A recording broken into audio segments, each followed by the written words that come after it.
I'm just setting off from Seathwaite Farm to go somewhere. I don't know exactly where yet. It's me plan B, to be honest. I went to Stonesthwaite first, thinking that late in the day there'd be loads of places to park. It was rammed. So I've come to Seathwaite, where I know I can pay £10 for the night and my car be safe. What I haven't explained is I'm not sure how far I'm going to get.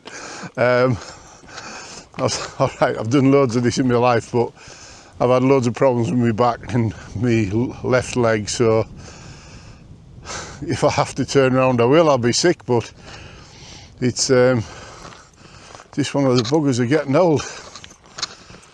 I'll turn the camera around so you can see what I'm seeing in front of me and what a beautiful place it is.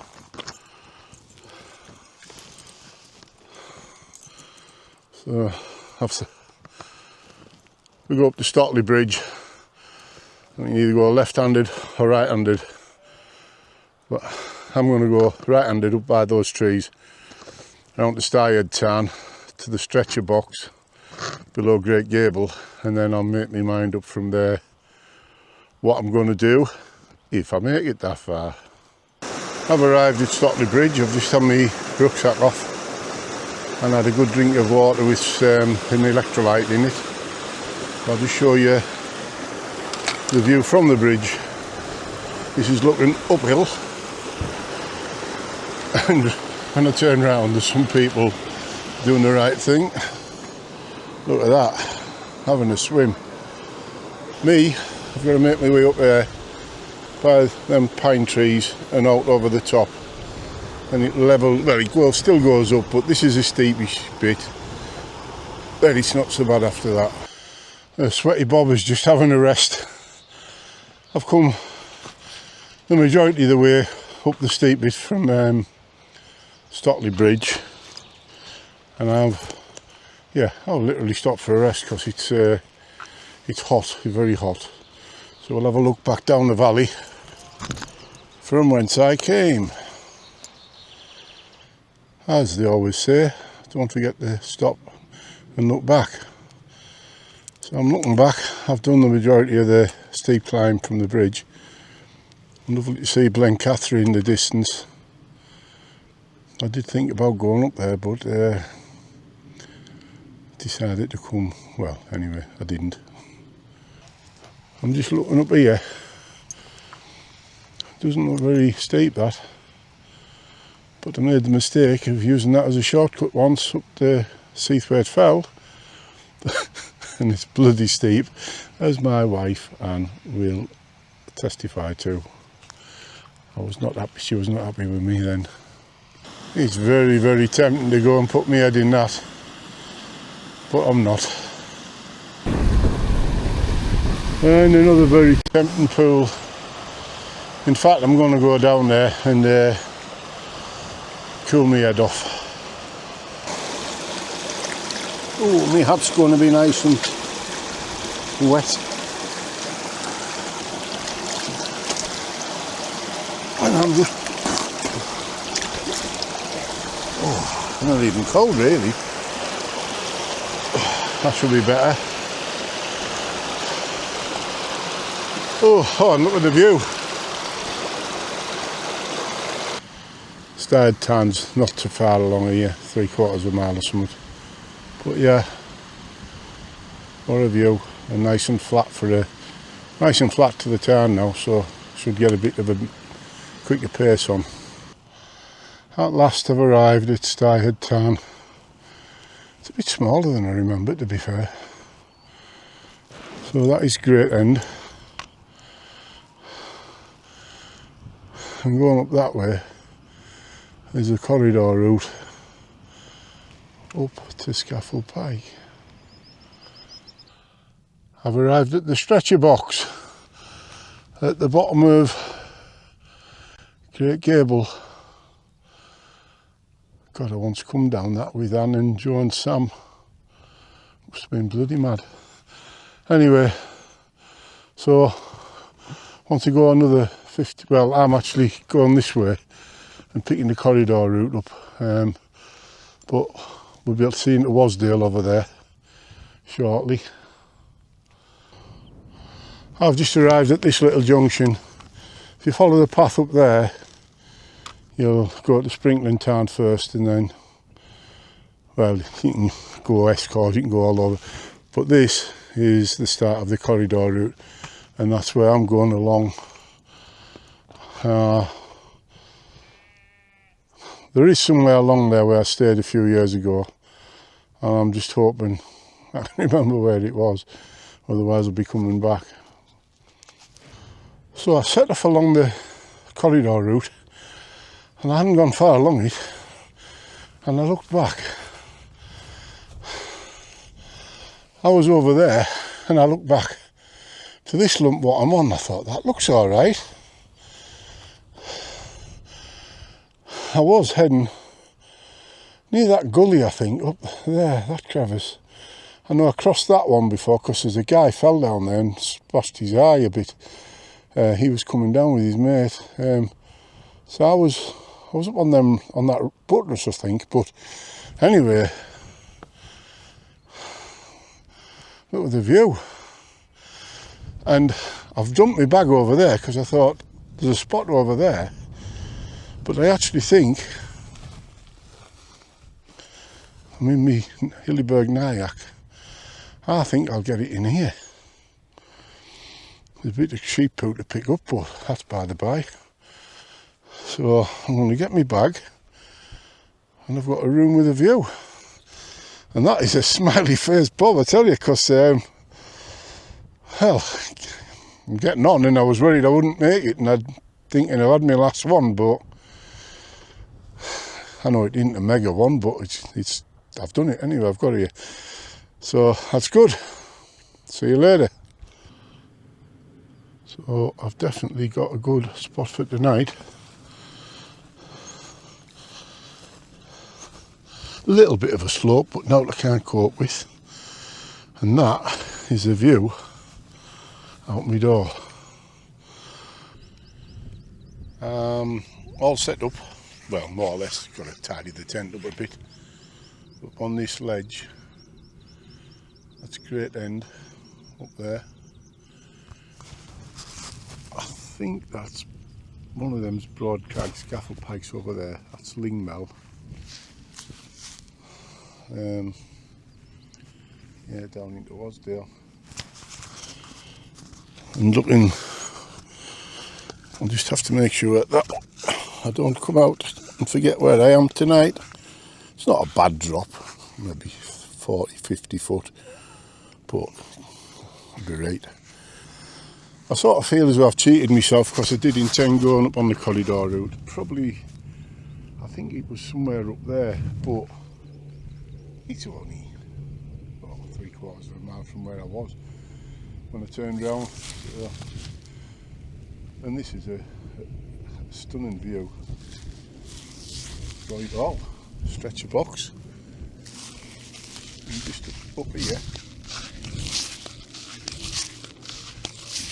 Deep and back down. Stayed Town and Blencathra in the distance. I've got a perfect seat and table. My legs can hang down there. I can sit on that on top, keep my bum from getting prickled. And I've got my wine in there. Obviously going to drink it out my tea mug, because I didn't bring a glass. So I'm going to start. Oh, and that's my bag of mixed nuts. Obviously just for the protein. Nothing to do with drinking wine and eating nuts. And for people who don't know, this is an excellent invention. A platypus preserve wine preservation system. It won't preserve long in there now. Now I've opened it. It's still chilled as well, because I always put it in the freezer before I come up. So I'm just sat here slurping at me nice bottle of red wine. I think it's a Merlot, and just marvelling at this. I've been looking over there for ages, and I thought I saw somebody, but they've not moved anywhere there. I think they've just got up and started moving. 3 people on the corridor route. What a night.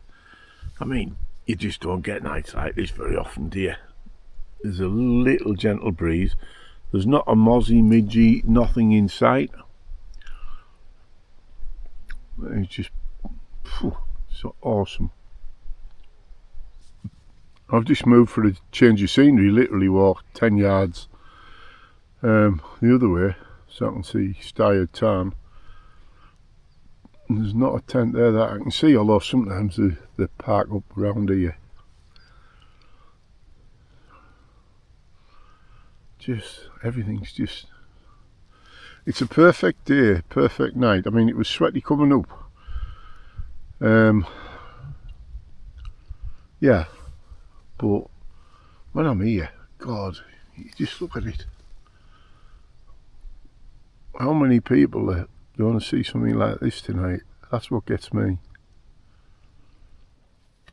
I'm just waiting for my cup of tea to brew, and I'm looking there. You probably won't pick it up, but I think I can see the Isle of Man. Is it the Isle of Man? Yeah. I'm sure that's the sea there. I'll have to get on my maps and have a look. If I get reincarnated, I want to come back as a sheep up here. But I want to hut if it gets nasty weather. I just thought I'd show this. People go on about midges and that flex tail thing and all that. This is the best, the smoking midge. Basically, it's just a tin. Ooh, it's a bit hot now. Hang on. You get some of these cones, loads of them actually, and you set fire to them and they smoulder. Simple as that. Keep the midges away and you get like loads for 20 odd quid. You get the tin. It's got an armband on, but I don't think I'd ever wear it on my arm. But yeah, the burn, each cone lasts approximately 15 minutes. It's about 1 o'clock in the morning. I don't know if I go around here.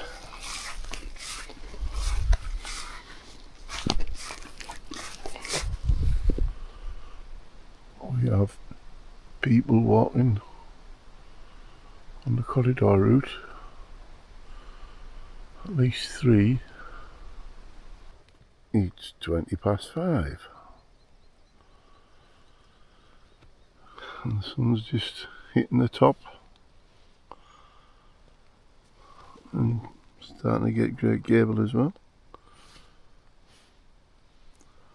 There was quite a lot of people walking down the corridor route last night in the dark with head torches. I don't know what was going on, but there was like 7, 8, 9. And over there at the moment, just up from that gully, it looks like there's a bivvy bag laid on the grass, so somebody's maybe having a sleep there. And then I also saw some lights coming down Great Gable as well, about 3 o'clock this morning. Whether it was just people being up, I just don't know. 3 peakers, possible. Anyway, well, there's some people down there now, coming up from, or going down from, coming up from Wasdale. Just down there. It's 2 minutes to 6. My bag's packed, ready to go. And that's where I was last night. And as everyone says, leave no trace. So I'll just have a quick check over it, make sure I've left nothing. I've actually taken away a bottle cap as well that somebody else had obviously been drinking up on the rocks. So yeah, Sun's up now. Great Gable and Green Gable. One last look down towards Wasdale.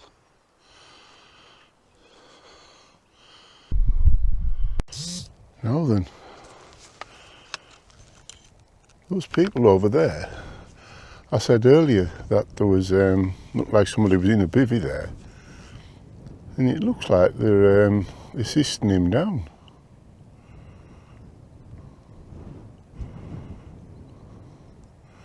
So if it's a friend, fair play, but if it's a stranger, very, very well done.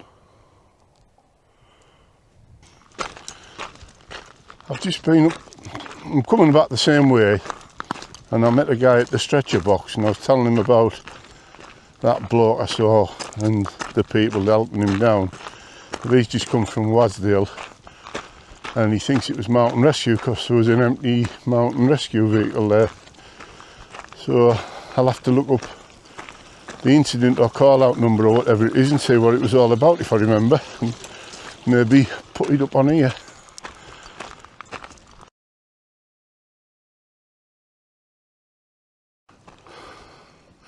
I'm back at Tired Town.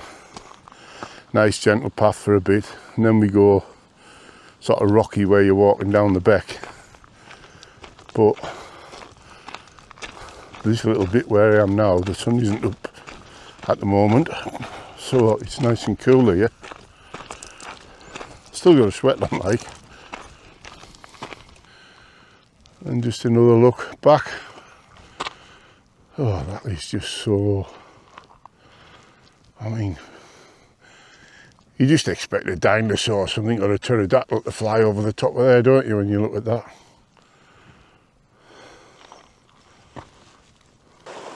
I've just stopped on this little bridge for a breather. 3/4 of a mile in less than half an hour, and I've stopped to talk to someone, so it's not so bad. Obviously it is easier going down, although you've got to be you've still got to be careful, because one slip or trip on a rock, break your ankle or something. It's not good, but we're not going to do that because sensible Bob. Anyway, probably the last time looking back. What a gorgeous day. So I've just stopped again just to take in the view, but that's where I'm going, down to Borrowdale. I'm on good path now, well, decent path now. It's a bit rocky back up there, but near the bridge there's no real defined path. You have to hop over all the rocks and that, but this is good. I managed to walk all the way from Tired Town down to these trees without using my walking poles, but my knees started to throb a little bit, so, and this is the steeper section, so I've got my poles out, and it's just about 7 o'clock and I've got a right sweat on, but still enjoying myself though. Next stop will be Stockley Bridge. I've arrived at Stockley Bridge, so cracked it. I've still got a not twisted ankle though, so I'm just going to stop here. I've got 2 Haribo left out of me Haribo wine gum, so I'm going to gorge myself on those before I set off on the final mile or whatever it is down to the farm where my car's parked.